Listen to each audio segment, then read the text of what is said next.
Não dá para fazer um transistor bipolar, ao invés de utilizar duas regiões N entre uma P, a gente não pode fazer um com duas regiões P, né, envolvendo uma região N?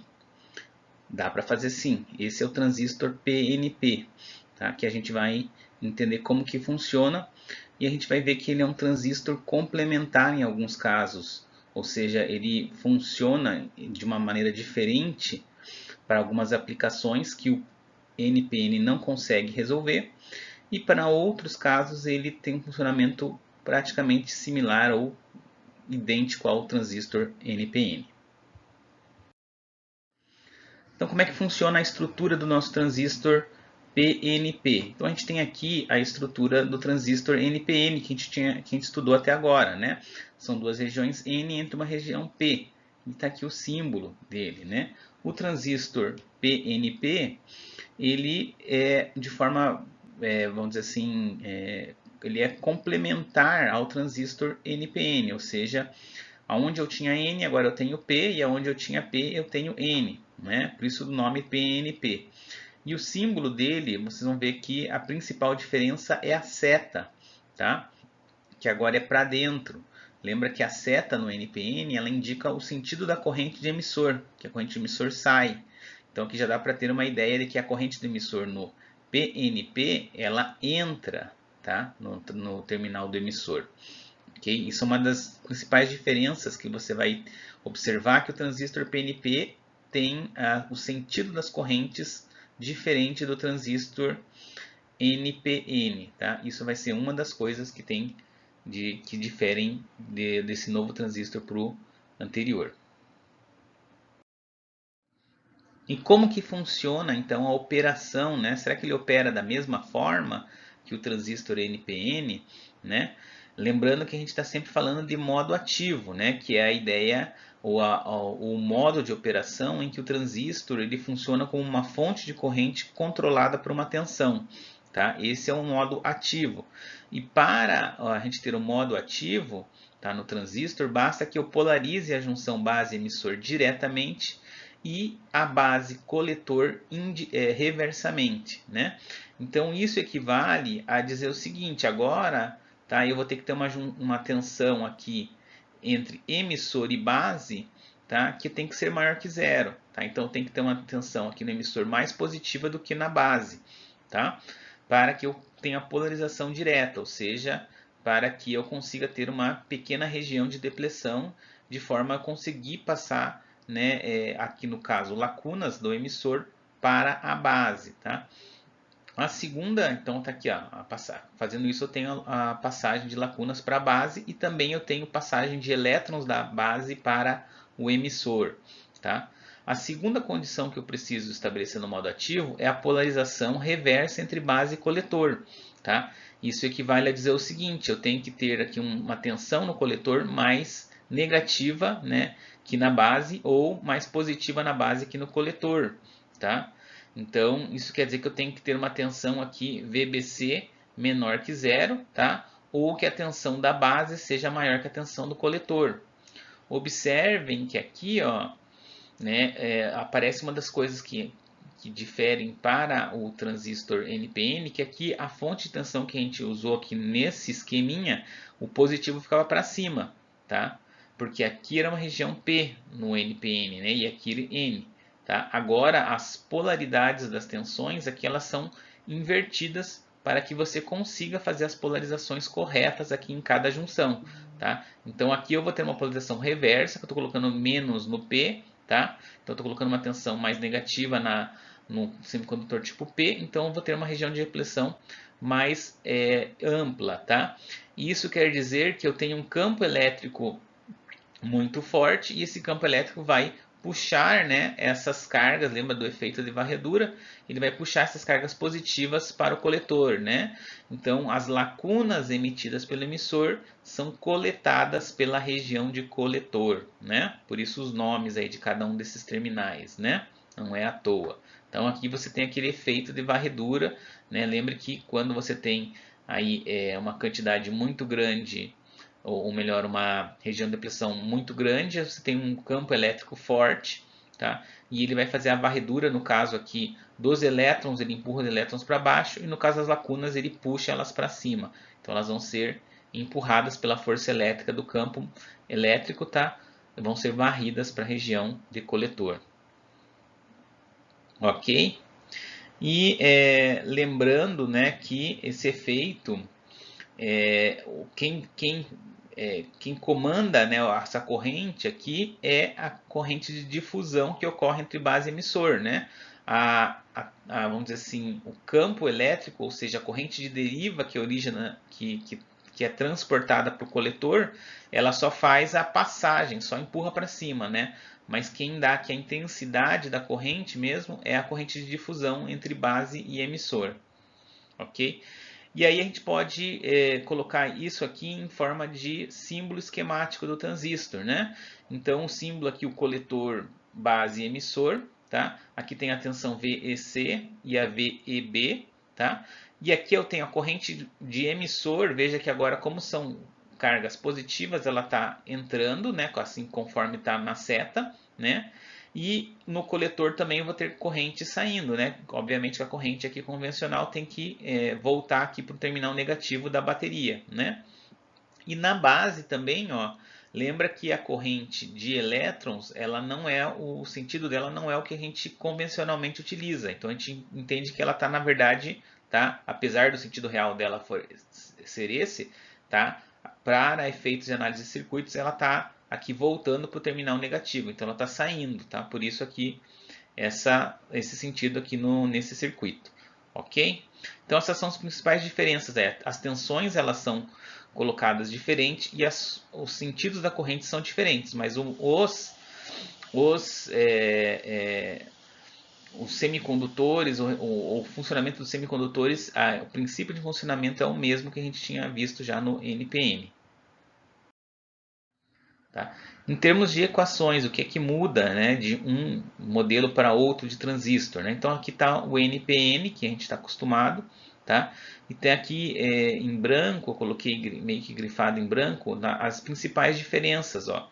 Então você vê que na realidade as equações elas ficam as mesmas. A diferença é que a tensão agora que faz o controle é tomada entre emissor e base. Tá? Antes era entre base e emissor.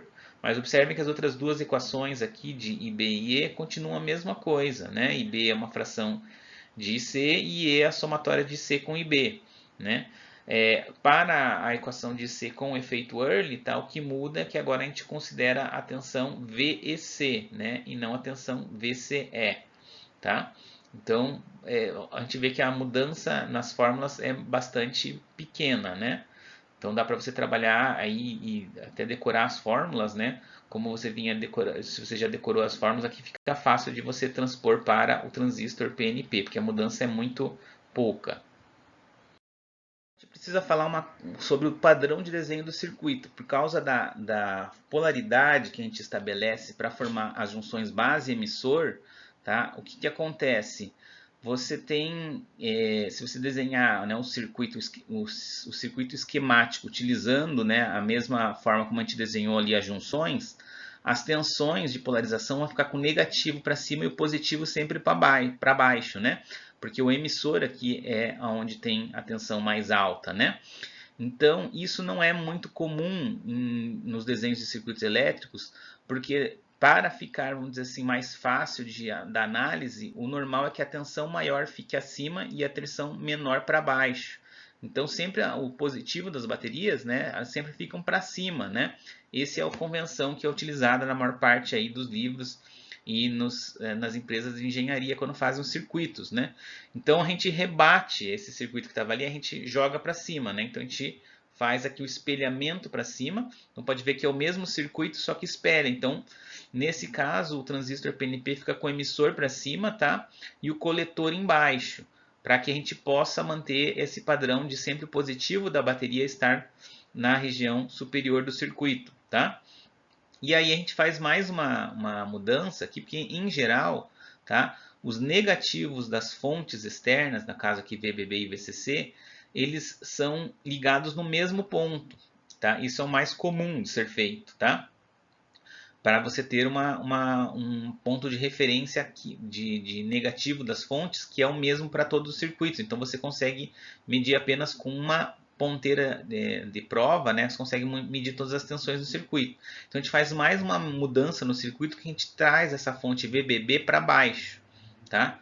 Obviamente que daí o que a principal consequência é que a tensão entre emissor e base, tá? Que agora é emissor e base, não base, emissor como no NPN, ela vai ser estabelecida pela diferença de VCC menos VBB. Tá? Então, você subtraindo essas duas fontes, você tem a tensão aqui entre emissor e base, tá? Que é a tensão que dá o controle da corrente de coletor. Né? Então, aqui, só resumindo, então você vai ter aqui a tensão emissor e base, tá? Que é a tua tensão de controle. Essa tensão aqui ela é estabelecida pela subtração de VCC, né, menos VBB, que é a tensão que você polariza a base do transistor. Né? Veja que todas elas estão aqui estão referenciadas ao mesmo ponto, ou seja, o negativo está no mesmo ponto. Né? E aí você vai ter uma corrente de emissor aqui, tá? Vai ter uma corrente de coletor aqui saindo, tá? E uma corrente de base saindo aqui.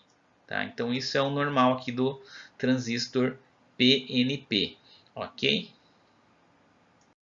Vamos aplicar o PNP num circuito para entender melhor o funcionamento dele. Então a ideia é que nesse exemplo é obter as correntes no transistor e a tensão que a gente tem no coletor, né? Que seria a tensão entre o coletor e a referência, o terra aqui do circuito. Tá? Considerando o IS, e 5 vezes 10 a menos 17, e o beta igual a 100. Tá? A gente tem esse circuito com uma fonte de 1.2 na base, 2 volts aqui no emissor e um resistor RC de 200 ohms. Né? Então, a primeira coisa que a gente precisa saber aqui é obter a tensão VEB, né, que a gente tem aqui entre emissor e base. Lembra que é sempre dessa forma aqui no transistor PNP, tá? A gente usa com os índices trocados, tá? Que o terminal do emissor tem que ter uma tensão maior que o terminal da base, tá? Então a gente vai achar ela, né, para que a gente possa colocar aqui na fórmula do IC, né? De forma a encontrar o valor da IC de acordo com o VEB que a gente coloca aqui. E como que eu vou obter o VEB? Bom, eu tenho aqui que eu tenho 2 volts no emissor em relação à referência e tenho 1.2 volts aqui na base em relação à referência. Então, se eu subtrair 2 de 1.2, tá, eu tenho uma tensão VEB de 0,8 volts. Tá? Então, daí coloco aqui 0,8, tá, divididos por VT, exponencial, multiplica por 5 vezes 10 a menos 17, eu vou encontrar uma corrente de coletor de 1,153 mA. Ok? Lembrando que aqui, ó, como a corrente do emissor é a soma das outras duas correntes, porque é exatamente a mesma equação do transistor NPN, tá? Então, se a seta do emissor está dizendo que ela está entrando aqui, como é que eu descubro as setas das outras, o sentido das outras correntes? Tá? Se ela é a soma, as outras só podem estar saindo, né? Para que a corrente do emissor seja a soma. Então a corrente aqui da base está saindo, tá? E a corrente do coletor também está saindo, ok? Então aqui eu vou, para encontrar a corrente de base, vai ser IC divididos por beta, né? Vai ser 1,153 divididos por 100, que é o beta do transistor. Então eu vou achar aí 11,53 micro. E a corrente E é a soma das duas, tá? Então é só somar, né, 1,153 com 0 ou 11,53 micro, 1,16 miliamperes, ok? E aí falta a gente encontrar a tensão VC, né? A tensão VC, vou colocar aqui em outra cor, é a tensão que eu tenho aqui, ó, entre o ponto do coletor, tá? E a referência. Essa é a tensão VC, tá? Então, basta se eu sei que aqui eu tenho a corrente IC, tá? Passando aqui pelo resistor RC, então a tensão VC só pode ser RC vezes IC, tá? Então, multiplicando aí 200 por 1.153 mA, tá? A tensão no coletor vai ser aí 0,231 volts, né? 0,2 volts, ok? do exercício anterior para verificar se o transistor está operando no modo ativo, tá? E depois determinar se a gente pode aumentar esse valor do RC aqui e ainda o transistor ficaria no modo ativo, né? Que valor de RC que mantém ainda o transistor máximo, né? Que mantém o transistor no modo ativo, tá? Então vamos fazer o seguinte, né? Quais são os critérios para ele estar no modo ativo, né? Os critérios são dois, né? A tensão emissor base tem que ser maior que zero, tá? E a tensão coletor base tem que ser menor que zero, tá? Ou a tensão da base tem que ser maior que a tensão do coletor, tá? E a forma de você decorar esse segundo critério aqui é lembrar o seguinte: no circuito, se ele for desenhado da forma padrão, né, que é sempre a tensão positiva para cima, o terminal da base do transistor sempre vai estar acima do terminal do coletor. Então, isso quer dizer que a tensão da base tem que estar acima da tensão do coletor. Então, você pode usar o próprio circuito como uma forma de você memorizar esse critério, tá? Porque o terminal aqui da base sempre está acima do coletor, portanto, a tensão da base também tem que estar acima da tensão do coletor. Ok? Então, essa é a dica que eu dou para você decorar esse segundo critério. Mas vamos para o primeiro critério, né? A tensão VEB aqui, ela é dada pela tensão de 2 volts menos 1,2 volts, né? Ou seja, ela vai ter um valor de 0,8, né? 0,8 é maior que zero, então ok, primeiro critério satisfeito, né? Então 50% aí já foi cumprido. Vamos para a segunda parte, né? A tensão da base tem que ser maior que a tensão do coletor. E a tensão da base é a tensão que você tem daqui até a referência, até o terminal da referência, tá? Isso é a tensão da base, ok? Então a tensão da base aqui, ó, se você observar, é a própria tensão de 1,2 volts, tá? E qual é a tensão do coletor? A gente já calculou, né? Essa tensão daqui até aqui, né?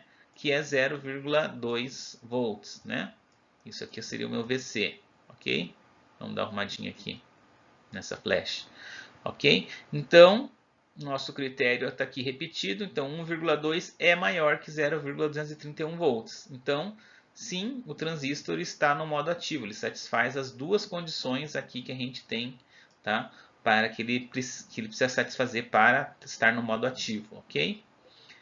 Muito bem. Agora a gente precisa calcular aqui a segunda parte do exemplo, né? Será que eu não posso usar outros valores de RC?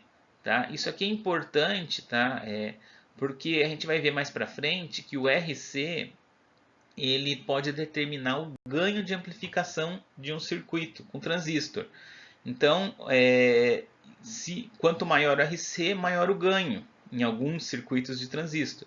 Então é importante você saber até que valor você consegue ir com RC, porque isso afeta diretamente no teu ganho, ou seja, você consegue ampliar mais os sinais, né? Então, como é que a gente vai fazer para encontrar isso aqui, nesse RC máximo, tá?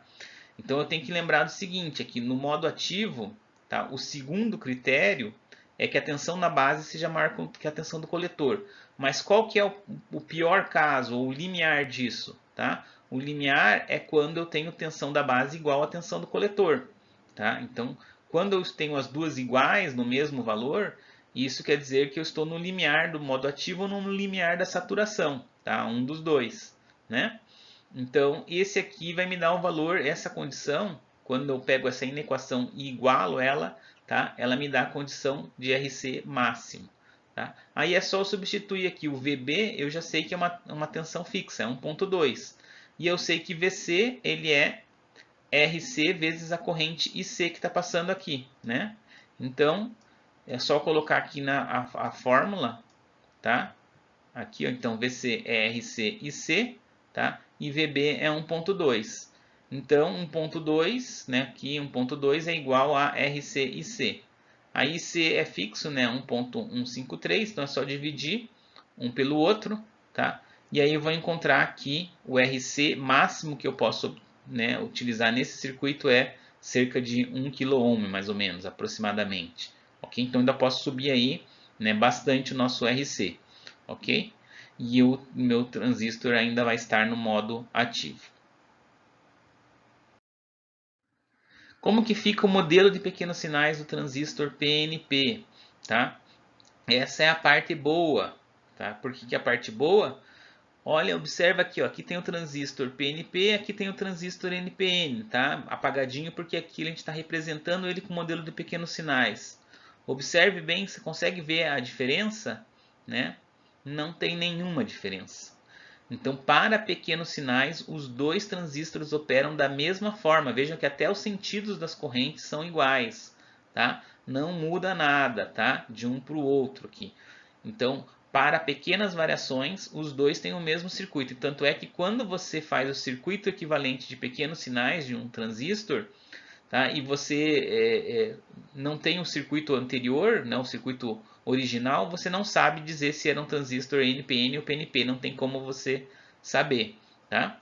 Se você mostrar só o circuito de pequenos sinais equivalente para alguém, ela não tem como dizer qual que é o transistor que originou, se é um NPN ou PNP. Então isso é bom, é menos uma coisa que você precisa saber aqui para o transistor PNP. Então vamos aplicar um pequenos sinais aqui para o PNP para ver como é que ele funciona na prática, né? Se tem alguma outra diferença, né? Que a gente viu que o circuito não tem, né? Então a gente quer obter aqui a tensão Vout, que é o Vout que está entre o resistor de 300 ohms, tá? E os parâmetros de pequenos sinais para esse circuito, considerando aqui que essa tensão Vin, que seria o nosso microfone, vamos dizer assim, é nula, tá? Então vamos fazer essa primeira parte, depois a gente vai para segunda. O IS do transistor é 5 vezes 10 a menos 17, que a gente já usou antes. Então a primeira coisa para eu encontrar aí os parâmetros pequenos sinais, eu tenho que achar a corrente do transistor, né? E aí eu vou considerar Vin igual a zero, tá? E aí o que vai acontecer? No meu IC aqui eu preciso saber a tensão VEB. Lembra que no transistor PNP a tensão VEB é sempre obtida indiretamente. Você vai ter que pegar aqui a tensão que tem no emissor, que é 2,5, e subtrair da tensão que você tem na base, que é 1,7, porque eu estou considerando Vin nulo. Tá? Então VEB, 2,5 menos 1,7, 0,8 volts. Né? Então 0,8, agora eu posso colocar aqui na minha equação, tá? Vai dar aqui a mesma corrente de 1,153 que a gente já obteve anteriormente. Ok? Muito bem, esse é o IC. Né? Com o IC eu consigo calcular o GM. O GM é IC por VT. Né? A nossa transcondutância, tá? É a corrente de C dividido pela tensão térmica. Então, nossa transcondutância vai dar 0,0444 Siemens ou ohms a menos 1, né? 1 sobre ohm. Né? O segundo parâmetro que a gente consegue calcular é o beta, né? É o RP, desculpe, do transistor. Né? Então, o RP aqui vai ser beta divididos por GM. Tá? Eu não coloquei aqui o beta, mas o beta vamos considerar 100. Então, 100 divididos por 0,044, tá? 444, então o RP vai ser em torno de 2,25 kΩ, né? Ok? E aí aqui eu tenho os dois parâmetros de pequenos sinais para esse meu circuito, né? Agora eu vou calcular aqui a tensão de saída, tá? Nele, para a gente ter aqui só para... porque ele pede o Vout para depois a gente também ver qual vai ser a variação que a gente tem no Vout, para a gente poder comparar, né? Então a tensão Vout é a tensão VC, que é a resistência do coletor vezes a corrente IC. Então aqui RC é 300, IC é 1,153, então multiplicando os dois, tenho 0,346 volts, né? Então isso aqui é a saída e a corrente que eu tenho quando o meu microfone está zerado, né? Quando a minha tensão VIN está zerada, tá? E aí eu posso desenhar aqui um circuito de equivalente de pequenos sinais aqui do meu transistor, né? Aqui o RP, GMVP. Aqui não estou considerando o efeito early, tá? E ele vai ser esse aqui, os pequenos sinais. O RP é 2,25K, aqui é 0,0444 VP, tá? O GM. E aí, como é que eu desenho o restante do circuito aqui em pequenos sinais, tá? Aí você tem que lembrar o seguinte, pequenos sinais nada mais é que o teorema de superposição.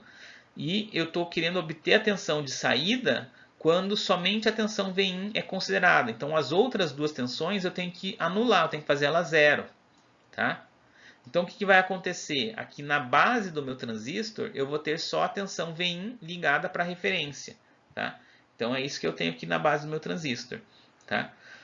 No emissor, eu tenho essa fonte aqui zerada, né?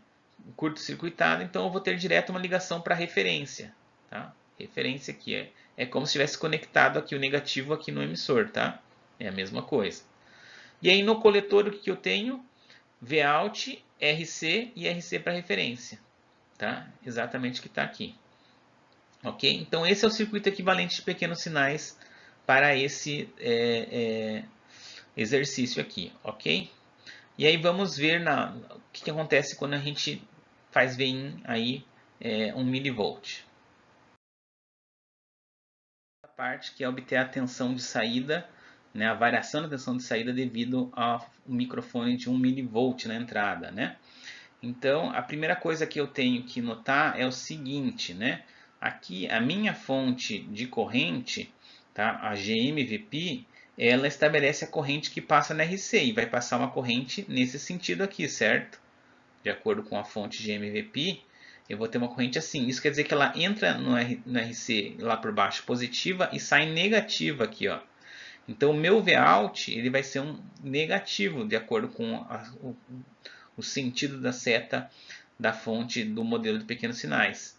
Então eu vou ter menos uma tensão que vai ser dada como RC vezes a corrente que é GMVP. Então eu vou ter que Vout vai ser menos GMVP RC, certo? E aí o que acontece é que a tensão VP, ó, é a mesma tensão que eu tenho aqui em Vin, ó. VP é exatamente a tensão Vin. Então eu posso substituir VP por Vin aqui na minha fórmula. Agora eu já tenho os valores, eu sei quem que é GM, 0,444, 0,444, aqui é 1 mV, aqui é 300. Então substituindo aqui, tá, e fazendo a multiplicação, eu vou ver que a minha variação em Vout, devido àquele 1 mV aqui, tá, vai ser de menos 13,32 mV. Tá? Então, negativos. Então, aqui, quando o microfone sobe 1 volt, a saída decresce de 13,32 mV. Tá?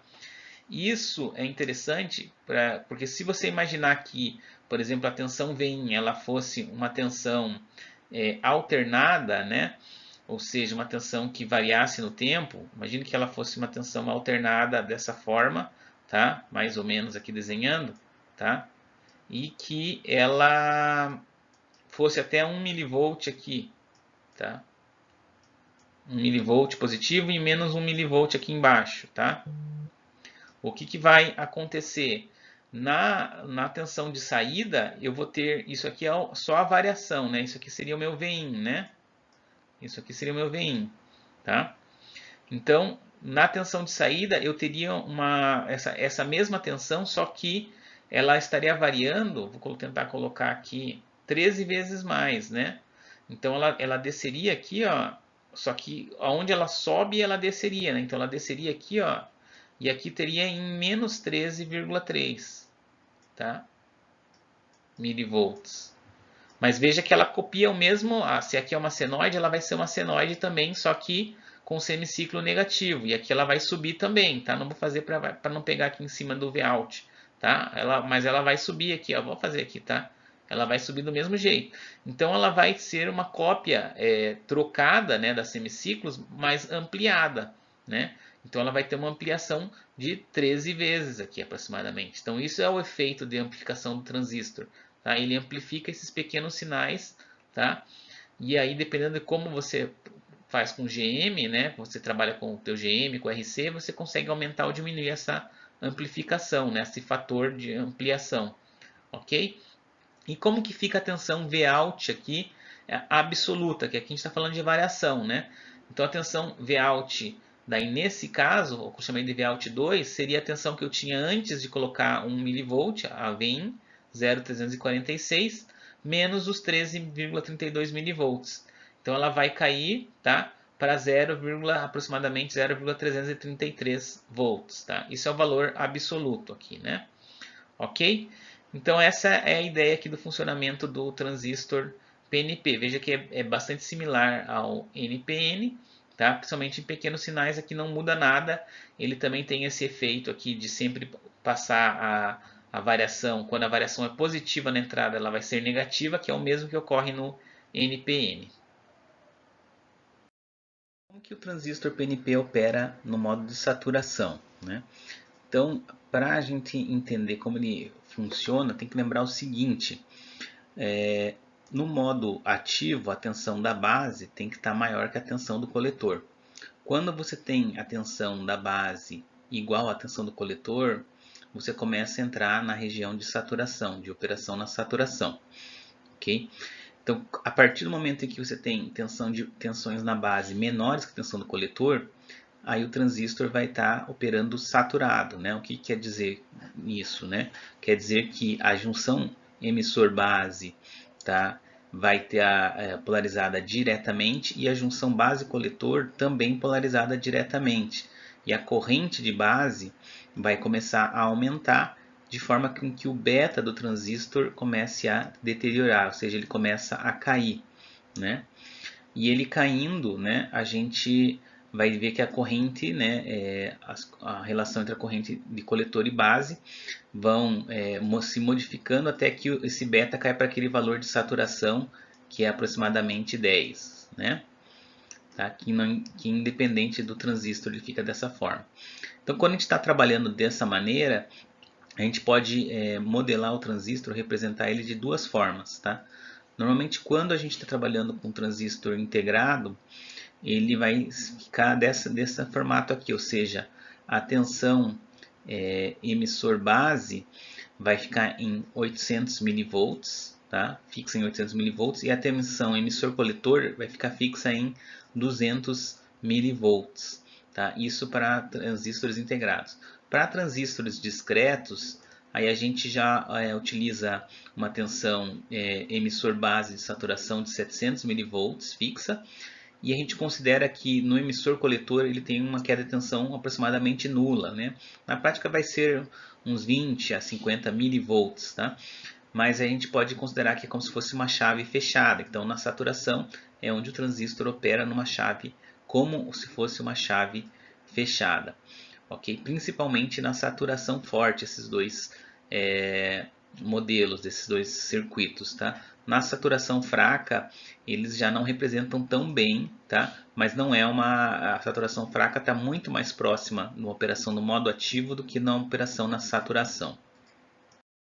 Então, a outra forma de operar o transistor é na região do corte, que é uma operação complementar à região de saturação, né? O funcionamento da saturação.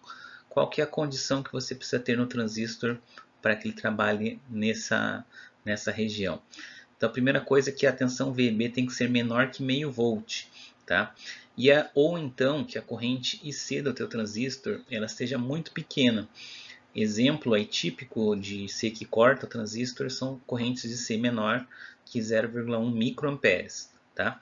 Lembrando aí que por que esse critério de VB menor que meio volt, né? Porque se a gente parar para pensar, lembra do diodo, né? O diodo, quando você colocava tensões no diodo menores que meio volt, ele praticamente não tinha corrente sendo conduzida por ele, né? Ou seja, ele está praticamente desligado, e quando você ultrapassava as tensões de meio volt é que o diodo começava a apresentar correntes ali significativas, né? Então, para o transistor não é diferente, né? A junção emissor-base ela é como se fosse um diodo, então ela vai funcionar de maneira muito similar a isso, né? Por isso ele corta com tensões menores que meio volt, tá?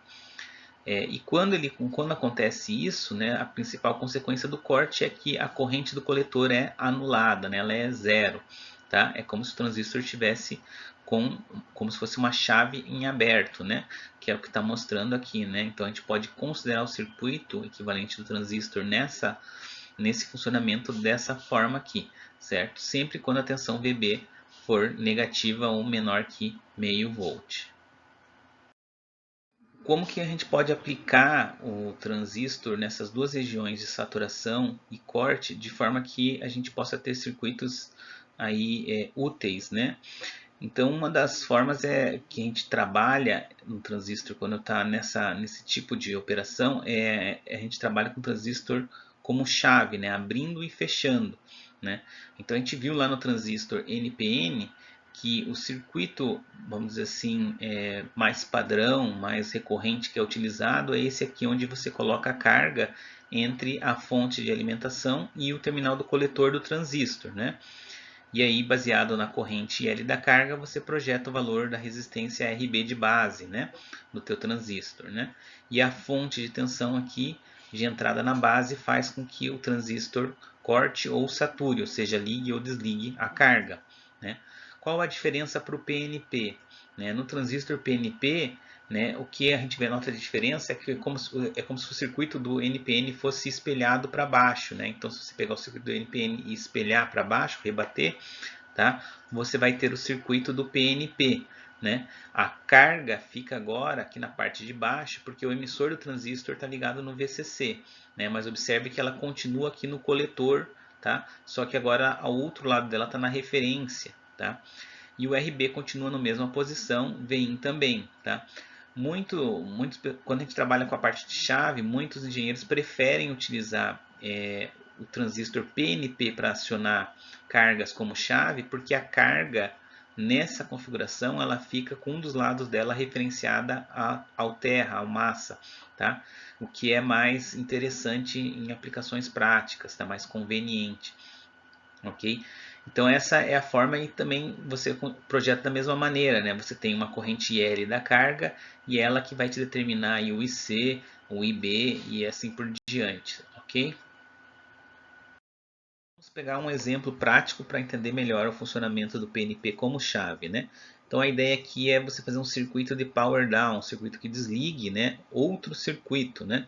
Então imagine uma aplicação aí bem típica, que é um circuito de Wi-Fi, né, de celular. Então você tem lá o teu celular e quando você desliga o Wi-Fi, né, a um circuito eletrônico, vai ter que fazer aquele desligamento que você pediu no software, né, no sistema operacional do teu telefone.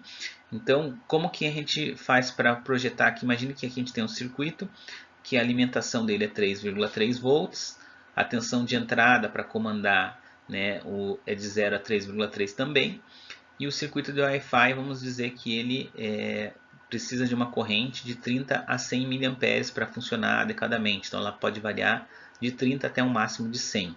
Né? Então como que a gente projeta esse circuito aqui com o PNP para que ele consiga fazer essa função? Né? Então a primeira coisa, vamos entender o que acontece com o circuito quando a tensão de entrada é 3,3 volts. Então quando eu tenho aqui 3,3 aqui no VIN, consegue enxergar que aqui você vai ter a tua tensão aqui, ó, vem ligada no mesmo ponto que VCC, tá? Isso quer dizer que se você aplicar aqui Kirchhoff, tá, você vai ver que a tensão que vai ficar em RB e em VB vai ser nula, tá? Porque você não tem diferença de tensão nessa malha aqui, nesse ramo de circuito, né? Então você não tem tensão aqui, por consequência você também não vai ter corrente circulando, tá? Então a tua tensão VEB do transistor vai ser nula. E se a tensão do transistor é nula, ele vai estar operando no corte, tá? Ou seja, o transistor funciona como uma chave aberta e o circuito aqui do Wi-Fi está desligado, porque a corrente coletora é nula. Okay? Então 3,3 desliga o circuito. E qual é a outra opção que eu posso colocar aqui? É 0 volts em VIN. Então, quando eu faço 0 volts em VIN, aí a coisa muda de figura, né? Porque agora eu estou colocando aqui a tensão VIN na referência, certo? Que é o 0 volts, é a mesma coisa que o 0 volts. E aí, quando eu coloco na referência, agora eu tenho um caminho para a corrente circular, né? Então, agora eu vou ter como a corrente, né, passar aqui do emissor base para o RB até a referência. Tá? Então eu vou ter uma corrente aqui. Isso quer dizer que eu vou ter uma tensão emissor base diferente de zero, ou seja, maior que zero. Tá? Isso, se eu fizer, escolher bem o resistor RB, eu consigo fazer com que o transistor daí opere na saturação. Tá? Então ele vai funcionar como uma chave fechada e vai passar a corrente que o circuito Wi-Fi demandar. Tá? Como que eu faço para projetar o RB? Utilizo aqui o beta de saturação, que é sempre o mesmo 10, e o VEB de saturação de 0,7. Tá? que são os modelos que a gente usa para transistor discreto, ok? E aí eu lembro o seguinte, a corrente C, ela nada mais é que beta vezes IB, né? Então, IC é o próprio IL. Então, o pior caso meu aqui, tá, vai ser quando o IC ou melhor, quando o IL é 100 mA, tá? Então, quando ele for 100 mA, vai ser o pior caso, esse que a gente tem que projetar o RB, tá? Porque se você colocar um RB muito alto, ele vai reduzir a corrente que vai para o circuito de Wi-Fi, tá? Vai deixar o transistor uma saturação mais leve, tá? Então, meu IB aqui, ele vai ser, né, 100 divididos por o beta, que é 10, né? Então, eu vou ter um IB de 10 mA, tá? E aí, para obter o RB, o que eu faço aqui, ó, é só ver que se eu pegar a tensão de alimentação de 3.3, subtrair do VEB de saturação, que é 0,7, eu tenho a tensão no RB. Dividindo pela corrente de base, tá, eu vou ter a resistência de base, que vai ser 260 ohms. Então, com essa resistência de 260 ohms, eu garanto que o meu circuito, tá, quando ele demandar 100 mA, tá, o transistor vai fornecer esses 100 mA e vai estar na região de saturação, ou seja, vai funcionar como uma chave fechada. A tensão aqui do emissor coletor vai ser praticamente nula, tá? Quase zero, ou seja, quase toda a tensão de 3,3 volts vai passar, tá, a alimentar o circuito do Wi-Fi. Ainda posso ter outros tipos de aplicações de chaveamento no corte de saturação. Uma delas é o inversor lógico. Tá? O circuito inversor lógico, a característica dele é ele transformar uma tensão que varia entre 0 e um valor de tensão mais alto, por exemplo 5 volts, trocar, né, onde quando você entra com 0 volts na saída vai sair 5 e quando você entrar com 5 volts vai sair 0. Então ele inverte aí a lógica das tensões, né? Então essa é a ideia. Então, para você fazer um inversor lógico, você utiliza normalmente esse tipo de circuito aqui com o transistor operando em corte de saturação. Então você tem um RB e tem uma resistência RC aqui, né, no transistor. Então vamos imaginar que você coloca uma tensão de 0 volts aqui nesse circuito. Tá? Quando você coloca 0 volts aqui nesse transistor NPN, tá? Isso vai fazer com que a tensão VBE dele, tá, seja nula. Não tem tensão para ele polarizar diretamente a base emissor. Então, se ele está com a tensão nula, tá, ele vai estar em corte, ou seja, a corrente do coletor vai ser nula. Tá? O transistor funciona como uma chave aberta. Se ele funciona como uma chave aberta, tá, a corrente que passa pelo RC é nula. Tá? Então a tensão VCC passa toda para o Vout. Então o Vout é como se estivesse ligado no VCC, porque não tem corrente circulando na resistência de coletor. Tá? Então você vai ter a tensão VCC aqui na saída Vout. O que acontece quando sobe para uma tensão positiva VCC, tá? Qualquer. Agora eu tenho uma tensão que pode fazer com que o transistor entre na saturação de acordo com o projeto de RB e RC. Imaginando que eles foram projetados corretamente, tá? A tensão VCC vai fazer com que a tensão VBE seja maior que zero, né? Maior que meio. Vai fazer com que o transistor então seja polarizado diretamente à base emissor e dependendo dos valores do RC, ou seja, assumindo que RC e RB estão projetados para operar na saturação, tá? O transistor vai saturar e a chave dele, ou seja, a tensão do coletor vai ser próxima à tensão do emissor, ou seja, como se ele ligasse aqui o terminal do coletor em zero. Tá? Então Vout vai ser nulo. Tá? Então vejam que aqui para zero ele passou VCC, VCC zero, por isso o inversor lógico. E assim ele vai continuar fazendo isso, né? Se eu continuar invertendo aqui, ele vai fazer sempre a mesma característica, tá? O que ocorre aqui? Vamos imaginar que você queira fazer aqui um circuito com o PNP de inversor lógico. É possível fazer? Também é possível fazer aqui o mesmo circuito, só que veja aqui o que eu tive que fazer. Eu fiz aquela mesma estratégia que eu rebati o circuito do NPN para cima, tá? Então só mantive o VCC e a referência na mesma posição e o resto do circuito eu rebati, tá? Espelhei para cima e é claro troquei o transistor. Então daí eu tenho aqui RB, tenho o RC vai para baixo, tá? A tensão de saída também fica aqui, o terminal do coletor fica aqui na parte de baixo, o emissor para cima, tá? Mas ele vai fazer vai ter o mesmo comportamento que a gente viu no PNP. Então, quando eu colocar 0 volts aqui, o que vai acontecer? Agora, com 0 volts, aqui eu faço fluir corrente aqui, né, do VIN para referência. Então, agora a tensão VEB, tá, ela vai ter um valor alto, suficiente para que o transistor sature, né, desde que RB e RC sejam projetados para isso. Tá? E aí o transistor saturando, eu vou fazer com que a tensão do emissor seja igual à tensão do coletor e Vout vai ficar aí igual a VCC, né? Então a tensão Vout vai ser VCC quando a tensão VIN for 0, tá? E quando a tensão de entrada for VCC, eu não vou ter diferença de tensão aqui em VEB suficiente para o transistor ligar, ou seja, VEB vai ser nulo. Então o transistor vai estar cortado. Se ele está cortado, tá? Não tem corrente nenhuma circulando, só vai ter o RC aqui. O Vout vai ser a tensão no RC, mas como a tensão no RC é a corrente do coletor vezes RC e a corrente é nula, tá? Vout também vai ser nulo. Então eu vou ter aqui uma tensão zero na saída para uma tensão alta aqui, ou VCC, na entrada, tá? E assim por diante. Então veja que apesar do transistor ser diferente, né, eles fazem exatamente, né, tem a mesma operação, né? Eles invertem da mesma forma, tá? Que mesmo utilizando um transistor ou outro. Então tanto faz você fazer com o NPN ou PNP, o inversor lógico, ele não vai ter diferenças, tá? Funcionais. Quando que eu posso utilizar PNP e NPN, tá? No chaveamento aí de uma maneira conjunta. Então, um exemplo que eu dou é um conversor de nível de tensão.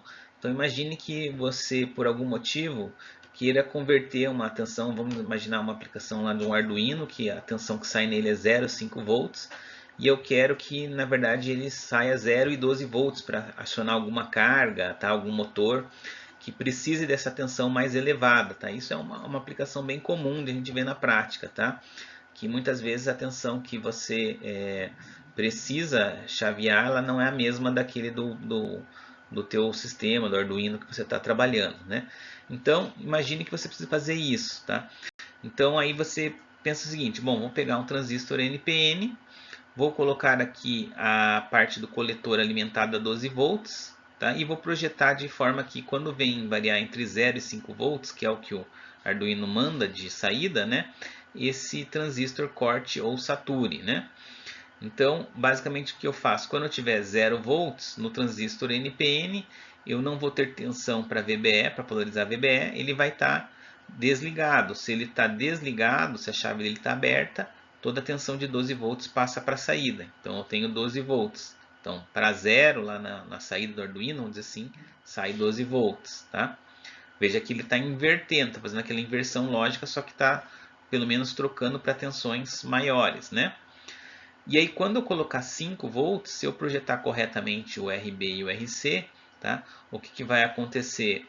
Eu vou ter uma tensão aqui suficiente para polarizar diretamente a tensão VBE, tá? E se o transistor estiver bem projetado para isso, se o resistor estiver bem projetado, ele vai entrar na saturação, ou seja, a tensão no coletor vai ser igual à tensão do emissor e a tensão na saída vai ser nula, tá? Vai ser 0 volts. E assim, tá? Isso eu posso repetir. Só que quando eu quero converter um nível de tensão, eu gostaria que o 0 volts saísse 0 volts e o 5 saísse 12 volts. E esse circuito não faz bem isso, né? Ele inverte, tá? Com conversão de tensão, tá? E aí como que eu faço para resolver, né, isso? Como é que eu faço para transformar isso quando tiver 0, seja 0, quando tiver 5 na entrada seja 12 volts. Aí a gente pode entrar com um transistor PNP, por exemplo, né? Então aqui eu vou colocar um transistor PNP, tá? Um circuito com PNP alimentado em 12 volts, né? E aqui, ó, eu vou conectar a base, né, o resistor da base dele no coletor desse meu transistor de saída, tá? E aí o que vai acontecer agora aqui, tá? Quando eu tiver 12 volts aqui nele, tá? 12 volts com 12 volts não vai ter tensão emissor base aqui suficiente, ele vai estar cortado. Então Se ele está cortado, a tensão Vout é nula. Tá? Então vai ser 0 volts. E quando eu tiver tensão de 12 volts aqui na saída do transistor NPN, tá? Os 12 volts aqui vão fazer com que ele fique com uma tensão de emissor aqui quando eu tiver 0 volts, melhor, né? Quando eu tiver 0 volts, eu vou ter uma tensão VEB alta o suficiente para saturar Q2, e aí saturando Q2, tá? Eu vou fazer com que a tensão de 12 volts passe aqui para Vout, porque a tensão no emissor fica praticamente igual a do coletor. Então Vout vai ser 12 volts. Aí conseguem ver que aqui você pode ter aqui, ó, 0, tá? E 0, e aqui 5 e 12 volts. Tá? Então agora você está convertendo, né, uma tensão aqui que varia de 0 a 5 para uma tensão que varia de 0 a 12, ou seja, aumentando aí o nível da tensão. Tá? É claro que aqui também, ó, se você quiser, você poderia estar utilizando outro circuito, tá? NPN também daria, assim como você poderia usar aqui no início 2 circuitos PNP, tá? Também dá, porque o que você está fazendo na prática é utilizando 2 circuitos inversores para fazer com que a tensão passe, né, a característica de variação de tensão seja a mesma, né? Ou seja, ele funciona como a gente chama de buffer, né? Só que aqui, além disso, ainda ele converte a tensão para 12 volts, ok? E aí, como que fica para projetar esse circuito? Então, eu projeto normalmente do final para o início. Então, eu tenho uma corrente IC2, que ela, aqui da saída provavelmente vai ser especificada, tá? E aí desse IC2 eu acho a resistência do coletor 2, né? Vai ser 12 menos a tensão de VEC de saturação divididos por IC2, né? 12 é a tensão da alimentação. O VEC de saturação a gente vai considerar aí próximo de zero, né? E aí aqui você tem a corrente IB2, que a gente sabe que vai ser dada aí pela IC2 divididos pelo beta de saturação, que é 10. Então daí você acha a corrente IB2 e com o IB2 você calcula RB2, porque vai ser 12 menos o VEB de saturação divididos pela corrente de base do transistor 2, certo? Aí você encontra o RB2. E o IC1 aqui, tá? Como é que você encontra ela, tá? IC1 vai ter que ser igual a IB2, tá? Aí então você vai conseguir encontrar RC1, que vai ser 12 menos VCE de saturação, que a gente pode considerar zero, tá? Divididos por IC1. E aí, por fim, eu encontro a corrente IB1 como sendo IC1 divididos por 10, né, que é o beta de saturação. E o RB1 aí vai sair, né, ele vai ser diferente, vai ser 5, que é a tensão de entrada, 5 menos VBE de saturação, que é 0,7, né, que a gente considera, divididos pelo IB que você calculou ali na etapa anterior. Então, dessa forma, você consegue projetar o circuito, tá, que faz essa conversor de nível de tensão. Okay? E outra coisa que a gente tem que tomar cuidado é que o IB2 tem que ser autossuficiente, né? Caso contrário, Q1 pode estar sempre cortado, tá? Então tem que tomar cuidado, porque como você está calculando IB1 lá, vem lá de IC2, IB2, tá? Pode ser que ela fique muito pequena, né? Se ela ficar abaixo de 0,1 microampere, tá? Pode ser que o teu transistor esteja sempre cortado, tá? Então tem que ter um valor aí de IB2 razoável para que o transistor opere dessa forma. Pessoal, agora a gente pode resumir, né, os modos de operação dos dois tipos de transistor que a gente tem disponível, transistores bipolares de junção, né? Então a gente tem aqui no modo ativo, tá? O nosso transistor, como que ele funciona, né? Quais os critérios para ele funcionar? O VBE tem que ser maior que zero e a tensão do coletor tem que ser maior que a tensão da base. Isso para o PNP. Para o NPN. Para o PNP, a tensão VEB tem que ser maior que zero, então é igual aqui, né? E a tensão da base tem que ser maior que a tensão do coletor. Então o que muda é a segunda linha aqui no PNP, né? Aqui muda só que é VBE para VEB. O limiar de saturação, você tem que ter as tensões base emissor maior que zero e emissor base maior que zero para os dois transistores. E você tem que ter as tensões coletor e base idênticas, tá? Isso aqui, né, não muda a segunda linha para os dois transistores. Na saturação fraca, novamente você tem que ter, sempre vai ter tensão VBE e VEB maior que zero para os dois transistores.